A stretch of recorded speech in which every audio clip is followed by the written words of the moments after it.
échenle, ya.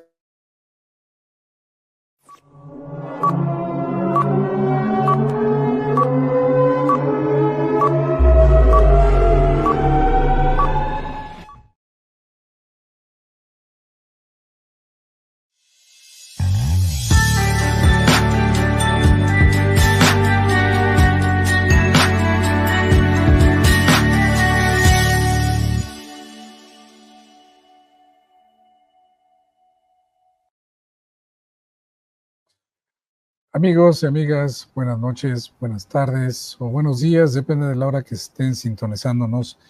Muchas gracias por el favor de su atención a una edición más de este programa que hemos denominado Conversatorio Académico, un espacio de reflexión educativa en la cual pretendemos pues abordar temas relacionados con la educación y con los procesos educativos. Le doy la cordial bienvenida a mis compañeros, en este caso Miguel Toscano y Ian Caleb, que está por allí. ¿Cómo están? Buenas noches. Bien. Y bueno, pues gracias muchachos. Bueno, estamos en nuestro programa 104 y hoy vamos a abordar el tema de la experiencia, un tema muy interesante, un tema que se presta mucho para la filosofía, para la reflexión, para abordajes interesantes y sobre todo para aquellos muchachos jóvenes que están incursionando en sus primeros años de vida profesional y educativa. Bueno, pues aquí van a encontrar algunos tips que les puedan ayudar. Los maestros que nos estén viendo también, pues seguramente van a encontrar algunas reflexiones que les van a ser útiles también en su desempeño profesional. Y bueno, pues para ese efecto, estamos esperando que por ahí ver si se conecta nuestra compañera Asbeidi. Le mandamos un saludo. Tiene problemas de conexión, pero esperemos que por aquí llegue más tardecito, así que no le ponemos tache, tiene nada más la mitad de la palomita. Ok, Miguel, ¿cómo estás? Buenas noches. ¿Qué te parece si nos vas introduciendo un poquito al tema? Y bueno, pues aquí vemos, mira, llegó aquí nuestra amiga Ángeles, también le damos una cordial bienvenida. Ángeles, ¿cómo estás? Muy buenas noches. Bien, gracias. Llegaste justo a tiempo. Ay, disculpen. No te preocupes. Muy bien. Miguel, entonces, adelante, te escuchamos. Si gustas introducir el tema de hoy, espero que esté encendido los motores para este conversatorio. Adelante, te escuchamos. Muy encendidos, porque el tema de la experiencia es fundamental. Quiero partir diferenciando entre vivencia y experiencia, porque la palabra experiencia la gente la usa sin ton y son. Y no, que yo tuve esta experiencia y que tuve y la usan sin discriminación alguna. Todo el tiempo estamos viviendo cosas, es lo que uno llama una vivencia, pero muy pocas veces, de verdad, muy pocas veces tenemos experiencias, porque primera afirmación, una primera premisa, la experiencia es un tipo de conocimiento. O sea, si yo no aprendí algo, no tuve experiencias. Si solo viví mi día, si solo lo transité, pero no aprendí nada, no es una experiencia. La experiencia es un conocimiento. ¿Correcto? Es un conocimiento que se adquiere a través de una vivencia. Entonces, la vivencia hay que convertirla en experiencia, porque de otra manera, entonces estamos viviendo, sí, pero no estamos experimentando la vida, porque no estamos llegando al saber. Todo esto viene porque en el conversatorio pasado hablamos de la diferencia entre creer, saber y conocer. Habíamos hablado de que, bueno, hay que llegar al conocimiento, pero los 3 niveles son importantes. Hay que creer, hay que confiar en nuestra institución, en nuestro profesor, en lo que estamos estudiando.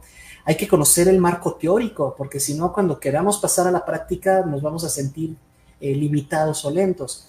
Pero hay que llegar al conocimiento, a poder justificarnos por qué hago esto, por qué debería de hacer. Y es ahí donde la experiencia juega un papel fundamental, porque para que yo pueda justificar mis actos, necesito verlos experimentados a un nivel no solo académico, sino personal.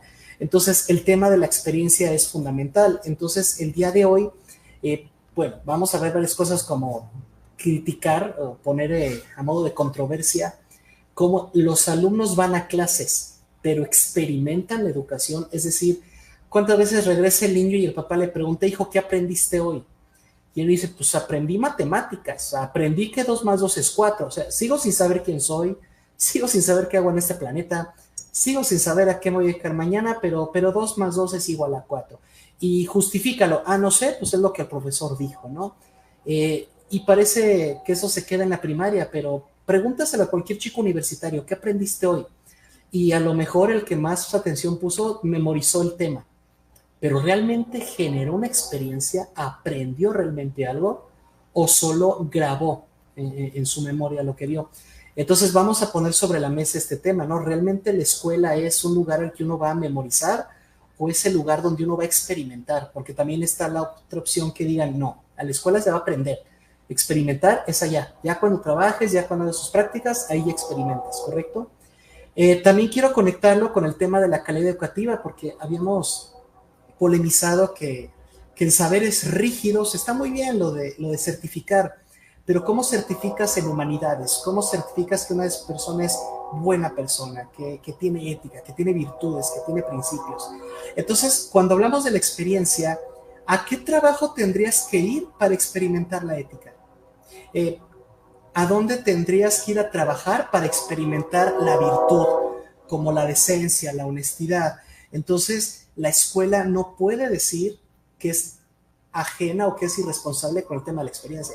Claro que la escuela tiene que abordar la experiencia, pero la escuela también tiene que entender la experiencia del sujeto que está aprendiendo, porque el sujeto viene de un contexto, tiene situaciones en casa, tiene amigos, tiene amistades, tiene cosas que lo hacen experimentar de manera diferente la clase al resto de los compañeros.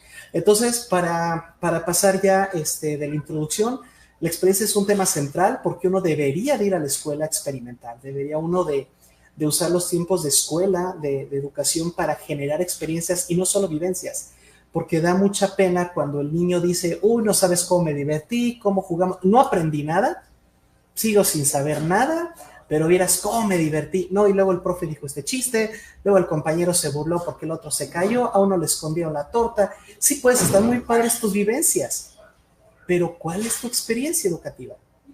Porque las vivencias sociales están muy padres, pero ¿qué aprendiste? Y a veces cuando queremos ya aprender, ya se nos fue el tiempo, ya. Y antes de que se nos vaya el tiempo del conversatorio, pues les doy la palabra a mis compañeros. Ok, entonces, si me permites, déjame recordarle al público que estamos pues apareciendo en vivo en Facebook.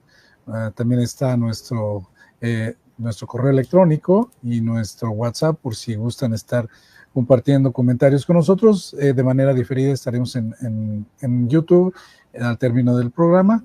Y bueno, pues igual recordarles también que si ustedes desean una constancia de participación, pues la pueden solicitar ahí a través de los medios que están en nuestra página de internet. Y bueno, pues ahorita menciona muy atinadamente Miguel esta diferencia entre vivencia y experiencia. Y si ustedes me permiten hacer el comentario, por ahí en la literatura se habla de una palabra que, bueno, está relacionada con esto de la experiencia, que es el proceso de aprendizaje o el proceso de obtener ese conocimiento. Y entonces, para vivenciar o para convertir esa vivencia en una experiencia, pues hay que experimentar, según dice Miguel. Y entonces, la mecánica, la metodología o el camino que hay que seguir para poderlo hacer, pues resulta ser parte de ese proceso, que es un terreno que conocemos muy bien, tanto Ian como Ángeles, que somos más administrativos, pero bueno, pues me gustaría escuchar de ustedes qué opinan con respecto a este tránsito entre vivencia y experiencia, y el camino o esta liga que le llamaríamos proceso para llegar hasta allá. ¿Ustedes qué opinan? Ángeles, si gustas, adelante. Ladies first, ¿no? Ian. Es que me quedo más bien con más preguntas, más que opiniones. Adelante. Estaba ahorita escuchándolos y me vino a la mente pues este enfoque por competencias en la educación, que justamente quería rescatar este saber ser, el saber conocer y el saber hacer. Y ha sido criticado y sabemos que hay países donde creo que han tenido a lo mejor como una práctica más congruente con esto, que a lo mejor como se ha dado en nuestro país, pero bueno, había una intención justamente para que las clases salieran de lo tradicional, de solamente quedarse en el conocer, en lo teórico, y que pudieran llevar a los estudiantes a vivir esta parte como actitudinal, esta parte de los valores, esta parte de la socialización, que también estaba un poco descuidada, y a la vez también poderlos llevar a la parte de las prácticas. A nivel universitario, pues están las profesionales que en algunos lugares se llevan de manera muy seria y en otras, tristemente, donde pues se ponen otro tipo de actividades que no tienen que ver directamente con el desarrollo de estas competencias profesionales. Sabemos que también el servicio social también tiene lo suyo y también sabemos de otras universidades que han estado probando. Ahorita estoy tratando de recordarme el nombre del concepto, donde en las universidades tienen una parte en la industria, o sea, se hace un trabajo en la industria y otra parte se hace dentro de las aulas, pero se me olvidó cómo le llaman a esta forma de trabajo. Y ahorita son las estadías. Las estadías. No, pero hay otra forma. Es el sistema dual. El dual, gracias, sí, ese era el que me refería, más allá de las prácticas, sino que ya estaban haciendo combinaciones. Y sobre todo creo que son en las carreras más que están relacionadas con las ingenierías, si no me equivoco. Ni siquiera sé si en Michoacán hay universidades que lo hagan de manera formal. Sabía que en Guanajuato sí. Y creo que tenía que ver por la exigencia de las plantas que producen, bueno, estas partes de los automóviles, y la forma en cómo trabajaban principalmente, creo que los japoneses, que entonces era lo que estaba llevando a, bueno, no sé si sea correcto, experimentar estas nuevas formas de ver la educación. Y ahí va una pregunta para Miguel. No sé si nos pudieras hablar desde la filosofía de lo que es la fenomenología y luego estas aplicaciones desde la metodología de la investigación y diferenciarlo con lo que se sabe desde la etnografía, justamente donde se trata de rescatar, ahí sí viene mi pregunta, si son las vivencias o la experiencia. Claro, híjole, es un tema hermoso, gracias Angie por preguntarlo, porque antes de que existiera la fenomenología, la filosofía apuntaba a un saber absoluto. Claro, estaba iniciando, era muy optimista, y se llegó a pensar que se podía conocer todo, ¿no? Que se podía tener una concepción absolutista y pura del conocimiento. Pero afortunadamente llegó la fenomenología y básicamente nos dice que las cosas aparecen, porque fenomenología viene de la palabra fenómeno, que viene de la palabra fantasma, que significa aparición. Entonces, yo no puedo saber lo que es todo. Lo máximo que puedo saber es cómo se me presentan las cosas, cómo se me aparecen. Por ejemplo, un ejercicio muy sencillo. Si yo coloco delante de ustedes la lata de un refresco y les pregunto, ¿pueden ver la lata? Solo van a ver la parte frontal. Si yo dijera, ¿qué tendrías que hacer para verla todo? Me dirán, pues darle la vuelta. Pero al momento que le doy la vuelta, ya oculté la otra cara. En otras palabras, la fenomenología afirma, relájense, nunca vamos a poder saberlo todo, porque cada que nos enfocamos en una cosa, se nos ocultan otras. Es imposible verlo todo. Tendríamos que tener así, diría Foucault, un panóptico para verlo absolutamente todo. Y siempre había lo que se nos oculta, que es nuestra espalda, como diría Sartre.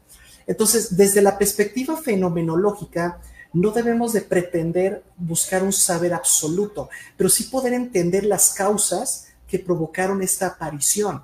Hablábamos hace rato de que cuando uno va a la escuela no tiene la misma percepción que el compañero, porque el compañero viene de otra casa, viene de otra cultura, incluso hasta hermanos pueden llegar distintos. Uno a lo mejor desayunó, el otro quizá no. Uno durmió bien, el otro se desveló. Uno durmió como un angelito, el otro escuchó a los papás peleándose, aventándose las cazuelas. Entonces, como están atendiendo a la clase, fenomenológicamente no le están viendo igual. Ahora, si el que se sienta adelante tampoco ve lo mismo que el que se sienta atrás, el maestro tendrá que ponerse en el frente y estar dando vueltas porque volteó uno y ya le di la espalda al otro. En otras palabras, la fenomenología afirma que debemos de tener mucho cuidado con de qué perspectiva es donde yo estoy estudiando, desde qué perspectiva estoy aprendiendo. Y es ahí donde viene la experiencia. ¿Por qué? Porque la experiencia de uno nunca va a ser igual a la experiencia del otro, porque fenomenológicamente la clase, el maestro, se nos presenta de manera distinta a cada estudiante. El que pone atención, del que se distrae, el que tiene una buena visión, del que anda así como yo medio miope, no tenemos las mismas experiencias. Incluso el maestro, a mí me ha pasado y estoy seguro que ustedes, puedo dar la misma clase el mismo día, pero son dos grupos distintos, no sale igual. Algo, aunque sea chiquito, ya le cambié. Entonces, cada grupo se me va a presentar a mí como profesor de manera distinta. Entonces, si yo pretendo estandarizar la educación y decir, eso me importa, yo doy mi clase igual, y si yo doy la clase igual, ¿por qué no aprendieron? Estoy mal, porque debo de respetar la experiencia, debo de entender que no todos van a aprender igual. Hay unos que se les da muy bien presencial, hay otros que sí se les da muy bien en línea, ¿eh? Eso de que, es mejor presencial. Hay gente que en línea aprende más y logra más porque se distrae menos con los compañeros, y hay quienes al contrario buscan la distracción. Entonces, fenomenológicamente es eso. No todos vamos a tener la misma experiencia, así sea el mismo profesor, la misma clase, el mismo momento. Podemos tener la misma vivencia, todos fuimos a esa clase, todos entramos a ese salón, todos vimos al maestro, pero lo experimentamos de manera distinta porque fenomenológicamente no se nos mostró igual. No sé Angie, si para allá iba tu comentario y si respondí de manera no, totalmente, y rebasaste además mis expectativas, porque era algo que me resonaba con el tema, y es, bueno, aprovechando que te tenemos a ti y que no lo puedes fundamentar desde la filosofía, y además cómo aplicarlo a la parte de la educación. Y también esta pregunta te lo hago porque todavía los que estudian licenciaturas relacionadas con la educación, pedagogía, ciencias de la educación, etcétera, los que hacen posgrados, llega un momento en que tienen que hacer trabajos de investigación, y entonces aquí creo que también la palabra experiencia es algo súper importante. Algunos dicen, bueno, no quiero hacer trabajo donde tenga que hacer grandes muestras, donde tenga que trabajar con estadística. Bueno, está esta opción y rescatamos esta parte de la experiencia, y nos acabas de hablar del gran valor que tiene. Hablo de la investigación cualitativa, que todavía en algunas esferas todavía no se acaba de entender lo importante que puede llegar a ser, y que no viene a pelearse con lo cuantitativo, creo que viene a sumar. Sí, correcto. Hablando de lo de la investigación, mencionaba también Luis lo de procesos.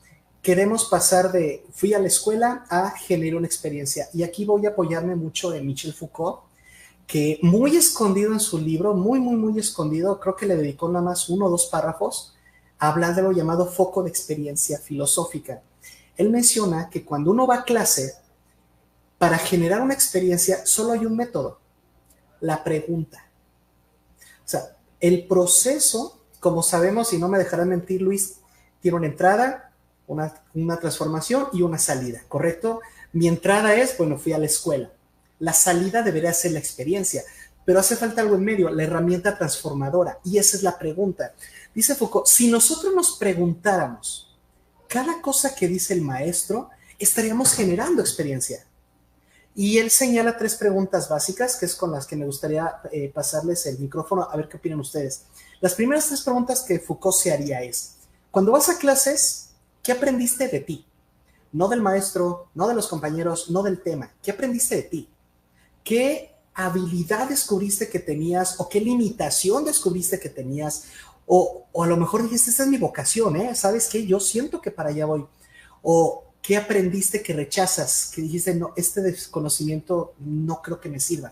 Tenemos que empezar por preguntarnos qué estoy descubriendo de mí, porque el conocimiento está fijo. Lo que el maestro dice, 2 más 2 es igual a 4, no lo voy a cambiar. Pero lo que a partir de 2 más 2 es igual a 4 descubra de mí, eso sí es bien importante. Primer pregunta. Segunda pregunta que hace Foucault, ¿y quién es el responsable de que no te hubieras dado cuenta antes de esto? Muchos dicen, a mí me pasó que después de 3 carreras, hasta la 4ª dije, mira, filosofía es lo mío. Entonces, si alguien me hubiera preguntado Foucaultianamente, ¿quién fue el responsable de que no te hubieras dado cuenta antes? Híjole. Y lo vamos a mencionar más adelante, nada más que a modo de spoiler. Pues mi familia, mis entornos sociales, culturales, mi padre que era matemático, estaba de moda la computación, entonces también me quise por ahí, pero pues la familia es ítalo-mexicana, entonces pues estaría muy padre tener la categoría de profesor de italiano. Entonces fueron muchas las cosas que evitaron que me diera cuenta. Y la tercera, la más importante de todas, ahora que ya descubriste esto de ti y de dónde viene, ¿qué vas a cambiar? ¿cómo, en qué te vas a convertir ahora que ya lo sabes? Porque, y con esto les doy la palabra, un conocimiento que no transforma, que no cambia, no es experiencia. Solo es un saber y solo estás acumulando conocimientos que te sirven mucho para jugar al intelectualoide. Pero si no hay una transformación, no hay experiencia. Porque entonces, cuando llegue el día en que alguien diga, justifica, porque lo voy a poner como filósofo, no entiendo cómo hay filósofos corruptos. Digo, como una persona que estudia ética se puede corromper.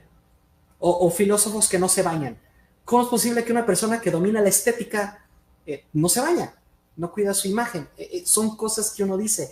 A ver, filósofo, justifica por qué sabes unas cosas, pero vives como si las desconocieras. En realidad, ¿tuviste o viviste la experiencia de ser filósofo?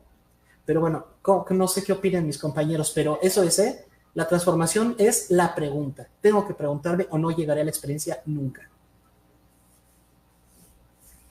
Claro, Miguel, estamos, sí, estoy así. Okay. Sí, claro, todo esto se vuelve interesante ahorita. Creo que para que nosotros podamos llegar a la experiencia, pues tenemos que partir de que estamos acumulando una serie de información. Si acumulamos información, realmente no le sacamos provecho. No le sacamos provecho porque la tenemos, quién sabe cómo la almacenamos acá arriba, sabrá Dios. Y allí en la literatura nos hablan hay un paso muy importante, siento yo, no sé si ustedes todos estén de acuerdo conmigo, que el primer paso de esa transformación precisamente es el entendimiento de la captación. Cuando yo entiendo la información que estoy recibiendo, entonces a lo mejor ya empiezo a funcionar en esa transformación. Yo en clase me gusta mucho platicar sobre la captación. Todos ustedes saben que el famoso método científico habla de un paso en el método científico que se llama observación. Y, perdón. Y yo vengo proponiendo en mis clases que ya la palabra observación queda rebasada. Yo, en lugar de hablar de observación, hablo de captación. ¿Y por qué yo hablo de captación? Porque captamos con todos los sentidos que tenemos. No nada más con ver, sino con oír, con escuchar, con oír, degustar, tocar, palpar. Y incluso uso el ejemplo muy común o simpático, como quieran llamarlo, el hecho de decir que la mujer tiene un sexto sentido. Pues con ese sexto sentido también nosotros captamos, porque nos permite presuponer ese contexto, ese ambiente del cual ahorita ya nos hablaste, Miguel, que es lo que nos está influenciando para poder entender ese conocimiento que estamos adquiriendo o esa información, ir procesando esa información que tenemos. Entonces, definitivamente que el brinco de la vivencia a la experiencia es un proceso mental, es un proceso de ir comprendiendo, de ir entendiendo para qué me sirve la información que estoy captando. No sé si todos estemos de acuerdo. Me gustaría escuchar a Jan en su... pues que es la persona que más cerquita ahorita está del tiempo de la academia y que seguramente en sus clases debió haber platicado sobre este proceso de transformación. Y aquí estamos hablando del proceso de transformación de la información hacia la experiencia. Ahí está. Pues sí, claro, maestro, precisamente como lo menciona, pues la verdad es que sí, ya lo he mencionado aquí en varios programas anteriores. Ella no tiene mucho que egresé, estamos a junio, sí tiene 4 o 5 meses que egresé, y durante toda mi carrera precisamente uno de los grandes factores que influyeron mucho, sobre todo en mi carrera que es ingeniería, era la parte práctica. Hay mucha teoría, pero lo que hace verdaderamente un ingeniero es la práctica. Antes de que muchos se me vengan encima, esto es muy cierto. Por mucha teoría que veas, La práctica siempre va a tener un uno más, sí, siempre va a tener ese plus, ya sea una problemática con la que no se cuenta en la teoría, ya sea algún factor que no tome en cuenta la teoría, porque algo que es bien sabido es que muchas veces la teoría está basada en aspectos controlados, en aspectos estandarizados, por así decirlo. Por lo que ya al momento de que llegas a la práctica es bien diferente, ¿sí? Ahora sí que es como en la filosofía el deber ser a lo que realmente es, ¿sí? Ahora sí que podemos decir, es que esto debería de ser así, pero realmente ya lo ves aplicado y dices, pues no es nada como venía, ¿no? Y voy a poner un ejemplo que me pasó muchísimas veces y que hasta hace un tiempo que estuve haciendo unos ejercicios de eso, pues no lo entendía. Es una materia que se llama investigación de operaciones, en donde nos enseñaron programación lineal y pues métodos simplex, maximización y minimización, ¿no? Yo decía, ¿cómo es que mediante una ecuación matemática y plano cartesiano voy a determinar cómo puedo obtener máximo beneficio? Ah, en su momento no lo entendía, porque pues la neta, pues sí, el maestro así como que no se esforzó mucho en explicar, no se centraba más en partes lógicas, es que era ingeniero en sistemas, entonces siempre nos decía, céntrense en la lógica, céntrense en esto, más que en el problema, ¿no? Siempre decía, tienen que ver cómo plantear las cosas. Yo decía, pues es que no sigo, o sea, sigo sin entender muy bien a qué se refiere. Ya cuando hice los ejercicios, ya hoy en día, sí dije, ah, es que lo tienes que plantear de esta forma porque en base a eso vas a desarrollar toda tu fórmula, todas tus coordenadas, vaya. Eso es por una parte. Ahora, por otra, también llevé otras materias, que se llaman procesos industriales, sistemas de calidad y sistemas de manufactura. Bueno, estas materias, uno podría pensar que son meramente teóricas, pero realmente no, son casi en su totalidad prácticas. ¿Por qué? Porque tú tienes que ver cómo se aplica verdaderamente a la industria, cómo es que un proceso industrial sigue su curso, cómo es que se van haciendo, o cómo es que puedes implementar un Poka-yoke, cómo puedes implementar metodologías de Lean Manufacturing. ¿Sí me explico? Y entonces aquí es donde justamente les doy la razón totalmente de todo lo que han comentado, porque cómo esperan ahora sí que generar o vaya a producir ingenieros que en su vida han salido al campo laboral, que no tienen ni idea de cómo van a aplicar algo que han visto teóricamente. No hay una transformación como tal, ¿sí? Sino que simplemente están enseñándoles los conocimientos, les están enseñando las herramientas. Hay cosas que sí, teóricamente son totalmente correctas y con la pura teoría tú puedes llevarlo a la práctica, pero no en su totalidad. Si yo hoy en día les pregunto a los más chiquitos de ingeniería industrial, de ahí de mi institución, y además yo creo que te voy a traer una entrevista para el siguiente conversatorio, les garantizo que si les preguntan, oye, ¿tú cómo me aplicarías, no sé, digamos, ¿tú cómo me aplicarías cómo aplicarías una norma ISO 9000? ¿Cómo aplicarías una norma ISO 18000 en una empresa X? Muchos se van a quedar así como de, pues la neta no sé, o sea, no sabría decirlo. ¿Sí? ¿Por qué? En esta parte los industriales tienen mucho esta buena práctica de sacarnos, de llevarnos a diferentes industrias. Y es ahí donde ya los guías te van diciendo, ah, es que aquí lo aplicamos haciendo esto. Es que empezamos a buscar esta cuestión, empezamos a utilizar estas metodologías. Y entonces ya lo ves aplicado, te platican las problemáticas que tuvieron ellos al momento de realizar o de buscar esa normativa, esa metodología aplicada. Y entonces ahí es donde ya viene una transformación, como lo comentan. ¿Sí me explico? Y entonces es bien complicado, se complicó mucho durante la pandemia. De hecho, sí nos decía una maestra, ay, le mando maestros, ya ni sé hablar, le mando saludos, maestra Carla, si nos está viendo. Ella sí nos decía, ah, cómo no los vi desde antes, porque nos quería sacar mucho precisamente para ver el panorama completo. ¿Sí? Hay quienes dicen, claro, puedes aprender mucho desde la teoría, desde la pura lectura, pero no siempre es así, y menos en cosas tan prácticas como esta, ¿sí?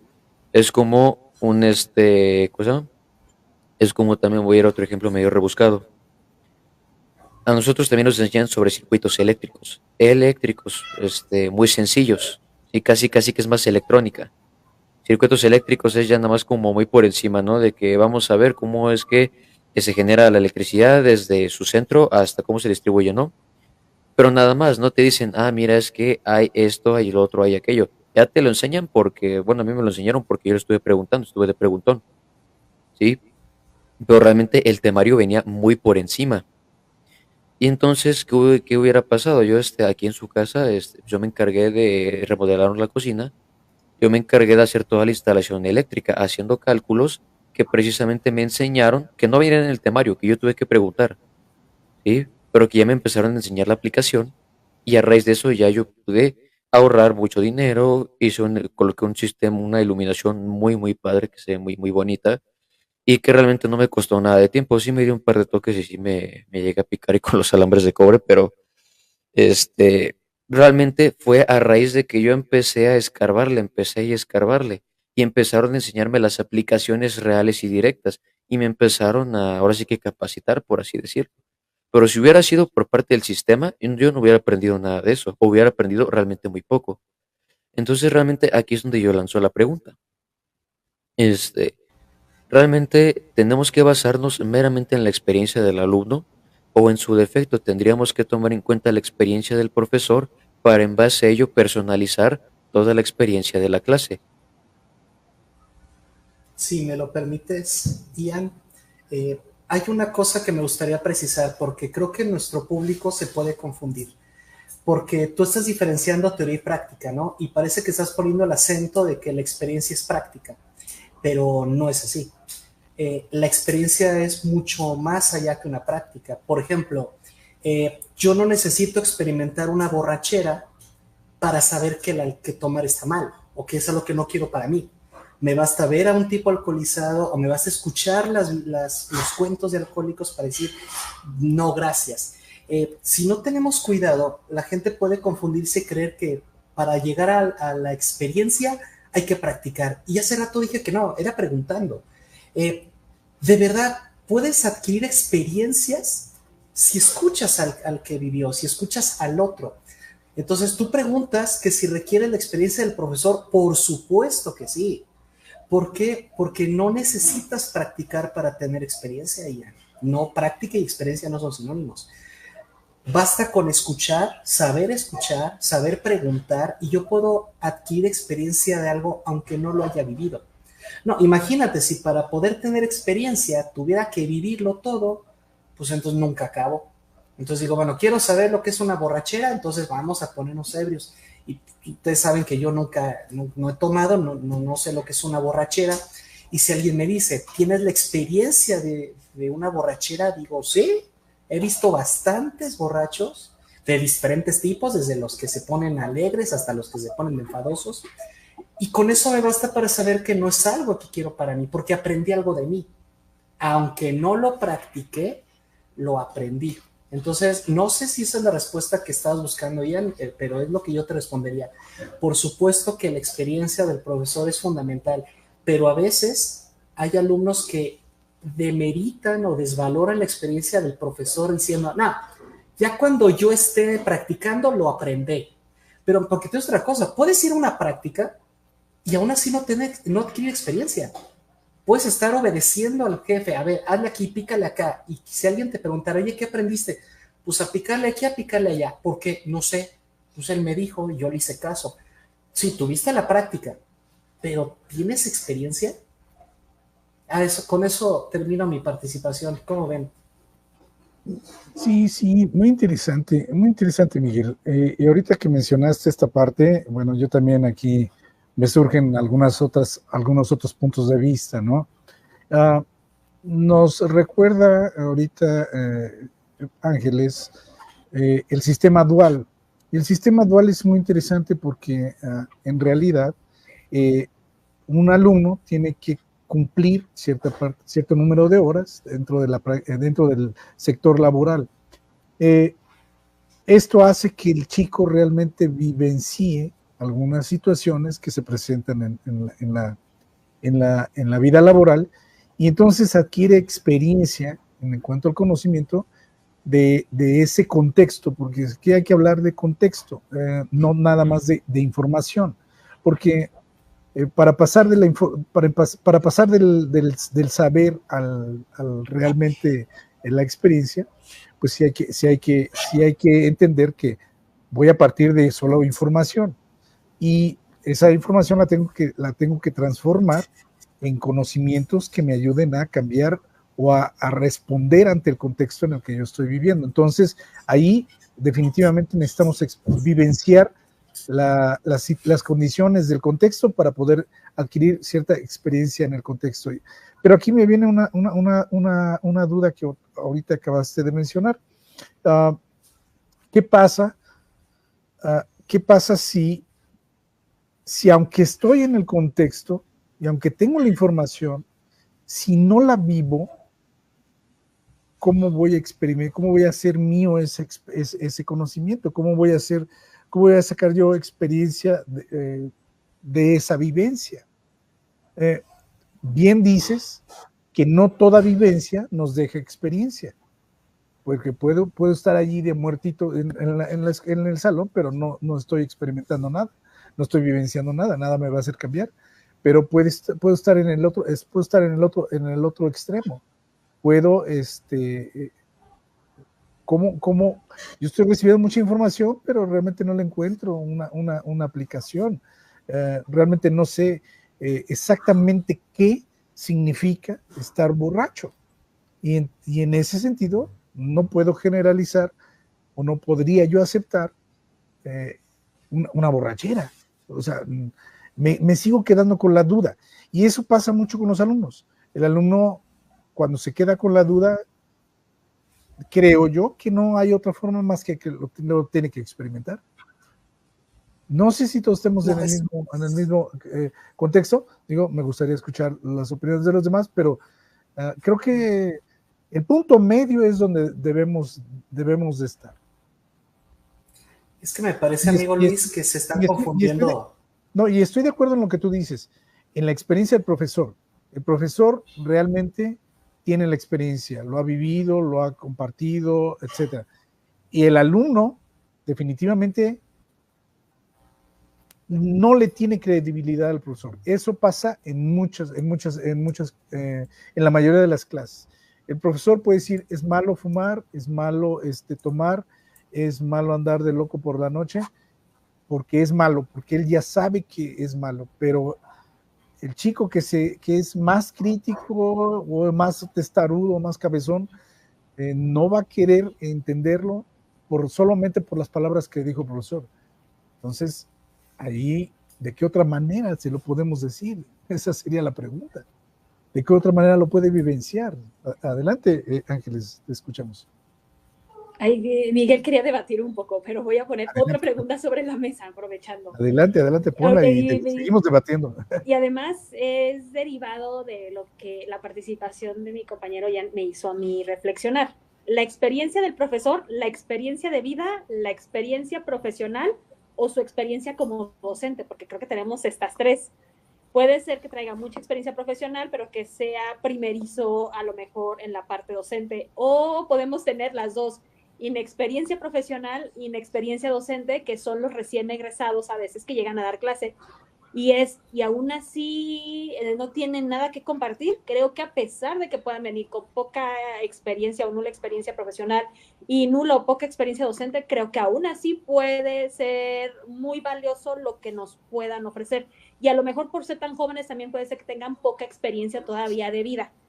Puede ser que nos toquen personas con mucha experiencia de vida, ya a otra edad, hablando de las generaciones, mucha experiencia profesional, mucha experiencia docente, pero también tienen alguna desventaja. A veces esas personas ya no están tan abiertas a aprender en las capacitaciones nuevas formas de enseñanza o a abrirse a lo mejor a los retos que nos pone el contexto, la vida actual. Dejo que Miguel conteste, porque Miguel tenía varias ideas ahí. Adelante. Sí, gracias, Angie. Es que me parece que se están confundiendo dos términos, experiencia y experimento. Porque de repente dice Luis, es que hay que experimentar. No, espérate, experimentar es hacer un experimento. Y experiencia no es experimento. Porque el experimento es objetivo, controlado, está regulado, está estandarizado, pero la experiencia es subjetiva. Entonces, querer objetivizar lo subjetivo, subjetivizar lo objetivo es una confusión. Entonces, no. Una cosa es la experiencia y otra cosa es experimentar. Experimentar es hacer una prueba, es la parte práctica, es algo objetivo y controlado. pero la experiencia es subjetiva. Podemos hacer el mismo experimento los 4 y vamos a tener una experiencia distinta, porque aunque sea el mismo experimento. Entonces, aguas con eso, porque experimentar no es tener experiencia. Hay personas que, por ejemplo, pueden ir repito, a un estadio empresarial, al modelo dual, y pueden decir, mira, le picas aquí y pasa esto, luego te vas aquí, entregas este documento y sale tu trabajo. Pero si tú le preguntas, oye, ¿por qué lo hacen así? ¿Realmente tiene la experiencia? ¿Puede justificar el conocimiento o solo puede decir, pues memoricé que eso es lo que había que hacer? Entonces, cuando hablamos de experiencia, hablamos de un nivel muy elevado de conocimiento, conocer. Y vimos el conversatorio pasado que conocer es cuando puedo justificar lo que hago. Entonces, si yo voy a hacer una práctica profesional y después Ian me dice, oye, profe, ¿qué aprendiste? No, mira, le picas aquí y aquí, con esto prende la computadora, le picas aquí, abres el programa, y sale. Pero si Ian me preguntara, ¿por qué? Yo diría, pues no sé, no me explicaron, no me dijeron, pícale ahí. Entonces, ¿realmente tengo experiencia o soy una parte más de la maquinaria? Porque es como decir entonces que las máquinas también tienen experiencias y no. ¿Correcto? Entonces, fenomenológicamente hablando, la experiencia es un conocimiento de un nivel superior, es cuando yo puedo justificar lo que hago y puedo aprender a justificar si escucho a mi profesor. A lo mejor si el profesor me explica bien por qué. Miren, un ejemplo sencillito. Todo el mundo ha escuchado que hay números que se pueden elevar al cuadrado, ¿no? Prácticamente cualquier número se puede elevar al cuadrado. La pregunta es, ¿por qué se llaman cuadrados? Es una pregunta que a lo mejor uno tiene de niño. Oye, ¿por qué les llaman cuadrados? O sea, 2 al cuadrado, ¿por qué? Y cuando estudias la filosofía pitagórica, descubres que Pitágoras, tumbado en el suelo, agarró una piedra, que por cierto la palabra cálculo viene de cálculos, que en griego significa piedra. O sea, cuando tú dices voy a estudiar cálculo, es como decir voy a estudiar cómo aprender con piedras. Y Pitágoras puso una piedra en el suelo y dijo, no me gusta, se ve muy solita. Puso una al lado y ya tenía 2. Dijo, no, se ven muy feas, se ven muy lineales. Puso una arriba, puso otra para completar el cuadrado y se dio cuenta que abajo había 2, arriba había 2, dijo 2 por 2 es un 4. Y se llaman números cuadrados porque si tú hicieras el dibujo de esa operación, siempre te va a dar un cuadrado. Si haces 3 por 3, tendrías 3 líneas abajo, 3 líneas en medio, 3 líneas arriba. ¿Cuántas piedras son? 9. 3 por 3 te da un 9. Se llaman cuadrados porque si los llevas a figuras, siempre te van a dar un cuadrado. Entonces, eso es tener experiencia. Yo no conocía a Pitágoras, no soy tan viejo. Pero cuando entiendo cómo funcionó su pensamiento, les digo algo, puedo experienciar, que no es experimentar, experienciar lo que él vivió porque entiendo lo que hizo, porque él elevó eso a nivel de conocimiento. Cuando comparte ese conocimiento y le dice a su gente, mira, se llaman cuadrados porque tan, y inventó números triangulares, luego dijo, y vámonos con los números pentagónicos, porque le gustaba jugar con piedritas. Entonces, nosotros debemos de entender que no necesito práctica, necesito entender para poder tener un saber. Pero si aparte luego llego a la comprensión, entonces ya estoy en el conocimiento. Eso es la experiencia. Un experimento y una experiencia no son lo mismo. Puedo hacer 1000 veces un experimento y nunca entender por qué pasó. A veces, cuando tengo a mis pacientes, hay frases que les funcionan muy bien. Por ejemplo, ahorita con Ian, antes de empezar el programa, le dije 2, 3 frases que lo hicieron reflexionar y decir, bueno, sí. Eso podría haber sido un experimento. A ver, Ian, ahí te ve esta frase, ¿qué piensas? Pero yo cuando aplico una frase, una reflexión filosófica y veo que el paciente se queda pensando, en ese momento tengo que decir, ¿qué fue lo que funcionó? ¿Fue curioso, fue chiripa? ¿O fue realmente el contexto? ¿O fue que la frase es tan profunda, tan transformadora, que independientemente de con quién la aplique va a funcionar? Ahí yo estoy buscando la experiencia, pero me estoy preguntando. En cambio, en un experimento no hay preguntas, porque lo que se trata es de verificar algo que ya se sabe y se quiere comprobar. En cambio, en la experiencia es buscar algo que a lo mejor ni siquiera sé si exista. A lo mejor la respuesta que estoy buscando no existe, a lo mejor nadie lo sabe, o a lo mejor a mí me va a tocar descubrirlo. Esa es la experiencia. Entonces, sí quería hacer esa diferenciación. Y tengo aquí 3 temas, si me permiten. Aquí les puse el primero, que es formas de un saber posible, que Angie va a decir, ya sabía que por allí iba cuando habló de las competencias. Cuando hablamos de experiencia, hablamos de un saber posible y hablamos de las formas. Es decir, hablando fenomenológicamente, depende mucho nuestro contexto histórico, social, geográfico, para ver qué es lo que yo puedo aprender.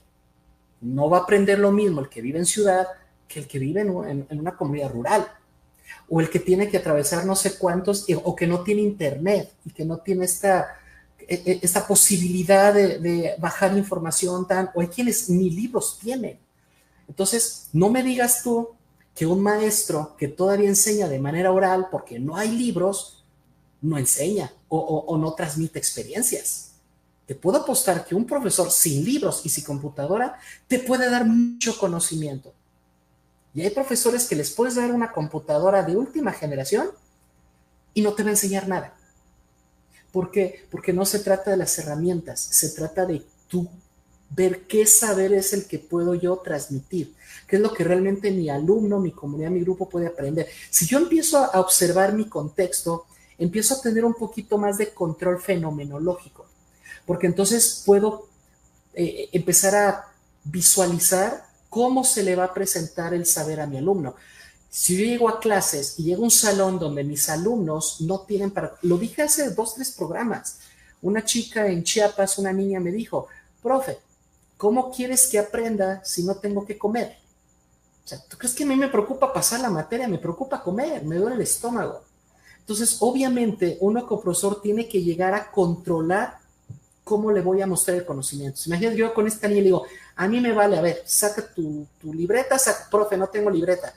Híjole, bueno, a ver, piden una compañero, profe, no tiene libreta aquí, somos pobres, no tenemos para libretas. Entonces yo tengo que ver qué saber posible es el que la sociedad, la institución, ¿cuántas veces hemos platicado? Hay instituciones que me han dicho, profe, ¿quieres trabajar aquí? No me hables de aborto, no me hables de feminicidios, no te pongas feminista, no seas inclusivo. Digo, pues yo no quiero trabajar aquí, porque incluso la institución también forma un papel fundamental. Hay papás que también se meten y te pueden decir, esto no se lo enseñes, o enséñaselo así, porque si yo lo expliqué, se lo expliqué yo. Entonces, bueno, ya para no extenderme, me gustaría escucharlos esto, de que lo primero es analizar las formas de un saber posible, que es completamente contextual, para entonces empezar a tener un poquito más de control de las experiencias que mi alumno va a tener. ¿Cómo ven? Bien, muy bien. ¿Tú quieres agregar algo más, Angie? Bueno, ya algunas de las dudas que tenía ya las contestó Miguel, justamente cuando decía, no es lo mismo la experiencia que el experimento, decía, bueno, entonces no es experimentar, sino experienciar, y ya lo explicó con mucho detenimiento. Quizás me gustaría agregar que en la parte de la educación superior es tan importante la práctica también como la teoría, porque creo que también nos estamos, de repente en estos modelos por competencias, algunos también se fueron al otro extremo, como dejar el saber conocer de lado, irse mucho al saber hacer, pero sin fundamento y sin saber ni por dónde. Entonces creo que también lo recuerdo en mi experiencia dando clases de idiomas, o sea, algún momento de mi vida di inglés y di francés, y me tocaron diferentes formas de dar la clase. Entonces había algunos que decían, hay que buscar que se aprenda de manera natural como si fueran bebés. Y yo decía, sí, pero es que da la casualidad que estamos dando clases de inglés a profesionales que no pueden llegar a hablar como si fueran bebés. Sí necesitan la parte de la gramática. Y otros que decían, sí, es que las clases tradicionales de idiomas se la han pasado en la parte de la gramática y se saben todas las reglas, pero nadie sabe cómo aplicarlas. Entonces decía, pues ni para un lado ni para el otro. Y de ahí se vienen muchísimos ejemplos a la mente, de programas de psicoterapia a nivel maestría, donde algunos se quieren ir más hacia la parte teórica, y dije, bueno, ¿y en qué momento van a saber cómo atender a las personas? Van a salir con el título, pero no saben cómo atender. Y otros que han tenido grandes esfuerzos y donde el diseño curricular, o sea, ha pasado yo por muchos cambios, habla de mucha experiencia de los que están detrás de eso para lograr que desde la institución hay un espacio para hacer las prácticas, para que pueda haber profesores con mucha experiencia que puedan ayudar a supervisar esas prácticas y un equipo muy sólido que pueda dar la teoría para que sepan qué están haciendo y para que, como decía uno de mis colegas, que crean, no vayan a creer que todo se vale o que aquí está lo ecléctico, sino que puedan decir, voy a aplicar esto y lo voy a fundamentar desde aquí, o voy a hacer esto y lo voy a fundamentar desde aquí, y que en el momento en que salgan con su título ya traigan cierta experiencia. Entonces son como reflexiones que estaba haciendo pues a raíz de todo este diálogo que estamos teniendo. Sí. Adelante, Miguel. Gustaría pasar al número 2, es que me presiona el tiempo, discúlpenme. También es importante tomar en cuenta las matrices normativas de comportamiento, porque siempre el ser humano es el único animal que para poder entrar a una sociedad tiene que empezar por obedecer. O sea, suena muy feo decir que nos domestican, pero suena bonito decir que nos civilizan. Pero somos domesticables, entonces para que nosotros podamos realmente tener una experiencia, también tenemos que aprender a comportarnos. O sea, imagínate el niño que no se le enseña, siéntate, pon atención. Obviamente la experiencia que él va a tener va a ser mínima. ¿Por qué? Porque no va a estar al pendiente, no va a ser consciente de su entorno. Y ahorita lo vemos, no me dejará mentir, vivimos en la generación del narcisismo. Ya es como que la palabra de moda, porque una característica del narcisismo es que nunca es consciente de su entorno. Nunca. Lanza la frase y de repente ya le cayó a alguien una microagresión y dice, pues usted disculpe, ¿no? Ya, supéralo, no pasa nada. Donde la gente tira hate, vomita hate, lo escupe por todos los comentarios agresivos, violentos. No se normativiza ese comportamiento como debería de ser. Entonces, como profesores, tenemos que crear que el alumno experiencie lo que es un comportamiento. Porque si yo llego nada más y le digo, cállate, siéntate, o a la verdad, siéntate, cállate, no está teniendo experiencia del comportamiento.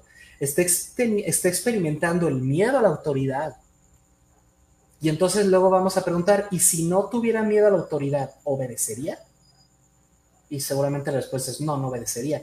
No enseñamos al niño a que se comporte, le enseñamos a que tenga miedo a la autoridad. No le enseñamos a que sea responsable, le enseñamos a que sea obediente. Entonces, para que nosotros podamos controlar la experiencia del estudiante, debemos de tomar en cuenta estas matrices de comportamiento y decirle al niño, es que te debes de comportar así. ¿Pero por qué, profesor? Mira, siéntate y te explico.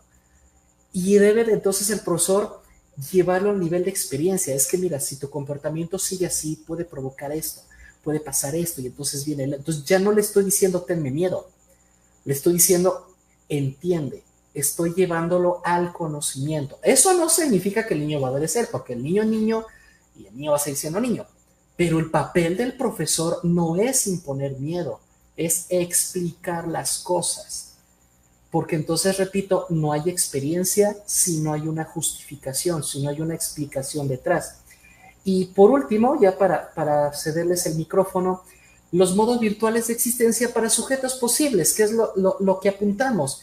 Bueno, y de todo esto, ¿cómo me voy a definir yo? Como profesionista, como persona, como padre, como hijo, como hermano, como vecino. Es decir, todo esto que he aprendido, todo esto que he vivenciado de mi contexto, también me debe de decir el tipo de hombre al que me quiero convertir, o mejor dicho, al que puedo ser.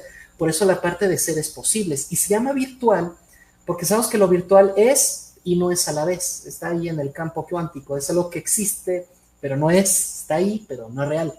Entonces yo puedo empezar a construir mi personalidad si realmente experiencié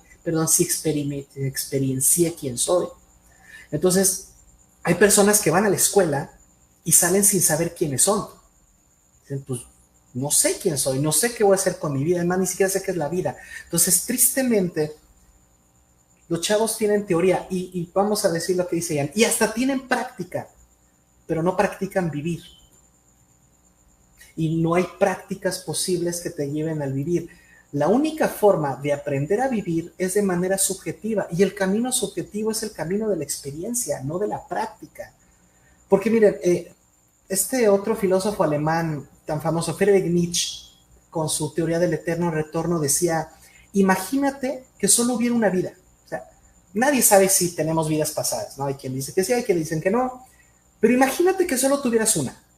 Si solo tienes una vida, no puedes experimentar con ella, porque no puedes repetir el experimento. Si el ser humano viviera pensando que solo tiene una oportunidad, ¿qué buscaría? ¿Experimentar o adquirir experiencia? De los demás, de los que han vivido más, de los que han probado más. Entonces, para mí, la educación no es experimentar, es experienciar. Y lo que uno debe de hacer como profesor es ayudar a que el alumno no experimente la vida, la experiencie, ayudarle a que él pueda terminar, como decimos aquí, con una idea del tipo de ser humano que va a ser. Ya los empresarios actualmente nos están solicitando a los docentes: no me los mandes con tanto conocimiento duro, quiero sus habilidades blandas.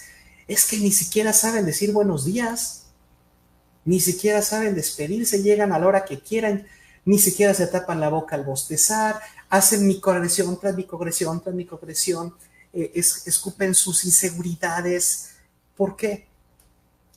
Porque no es ni teoría ni práctica, es llevar al alumno a la experiencia de vida. O bueno, para que de ese modo, cuando llegue el tema de la vocación, cuando llegue el momento de elegir su carrera, ya sepa mejor, de mejor manera, qué quiere ser, si le ayudamos a experienciar el conocimiento. Si a mí me hubieran dado clases de filosofía en la primaria, seguramente hubiera tenido unas experiencias tan distintas que a lo mejor hubiera tenido en la filosofía antes. Pero de repente me quedo pensando, si yo hubiera entrado a filosofía a los 18 años, no la hubiera comprendido. Porque tenía yo que haber pasado por muchas. Yo entré a filosofía a los 30 años, ya después de haber vivido muchas cosas que me hicieron ver la vida de otra perspectiva, y dije, la filosofía. Y mis compañeros y yo tomamos las mismas clases, somos de la misma generación y soy el único que abrió un despacho de filosofía, porque no experienciamos de la misma manera la facultad. Entonces, bueno, eso es lo que me gustaría compartir, que muchos, a la primera parte, cuando hablaba, déjenme ponerlos en pantalla, cuando hablaba de formas de un saber posible, pues hablamos del saber saber, ¿correcto? Cuando hablamos de formas normativas, hablamos de un saber hacer. Y por último, cuando hablamos de modos virtuales de existencia, pues otra forma de decirlo es un saber ser. Podemos cambiarles el nombre, pero en esencia la idea es la misma. Tenemos que vivir de manera fenomenológica la educación. Y ya con esto, pues cierro. Pues bien, muchas gracias, Miguel. Y pues nos queda prácticamente un minuto para cerrar. No sé si alguno de ustedes desee hacer alguna conclusión final, Ian, Ángeles, y pues nos despedimos. ¿Los escuchamos? Pues bueno, la relación entre la experiencia y el aprendizaje significativo, que imagino que ya se ha hablado en otros momentos del podcast, pero a lo mejor es como momento para retomarlo y para cerrar ese tema. Gracias. Gracias. Ian. Claro, pues nada más comentar que pues sí, no hacer una invitación a los alumnos que pues no se queden nada más así con la duda. Si tienen dudas, pregunten. No hay mejor manera de resolver todas esas cuestiones que tienen en su cabecita que preguntando. Así sea muy tonto, créanme que el que es buen maestro les va a responder, y el que no, pues mínimo les va a confundir más, pero al menos ya preguntaron. Y ya se les quitó la pena de preguntar. ¿Sí? Anímense a preguntar. Créanme que es mejor que pregunten a que se queden con la duda. Es mejor que pregunten a que digan, es que cómo, es que qué voy a hacer, es que cómo le voy a hacer. A veces créanme que incluso hasta si son cuestiones de la vida, ya lo mencionaba la doctora Ángeles, a veces puede que a lo mejor su experiencia profesional no sea lo que estás buscando, no sea lo que te vaya a dar respuesta, pero tal vez experiencia personal te ayude, o tal vez su o tal vez sus saberes, sus conocimientos de años, pues de alguna u otra forma te van a ayudar, ¿no? Así es que pues, los invito a que siempre pregunten, a que no se queden con la duda. Eso sería todo. Tengan bonita noche. Gracias, Miguel. Pues, Ian, Angie, doctora, pues muchas gracias. Hemos tenido un conversatorio muy interesante, lleno de muchos conceptos, lleno de mucha reflexión. Y bueno, pues seguimos invitando al público que nos está viendo, pues a que nos siga siguiendo. tenemos más proyectos que debatir en el futuro, así que por aquí los estamos esperando. Gracias a ustedes por su tiempo y pues muchas gracias. Nos vemos la próxima semana con un conversatorio más. Hasta la vista. Chao.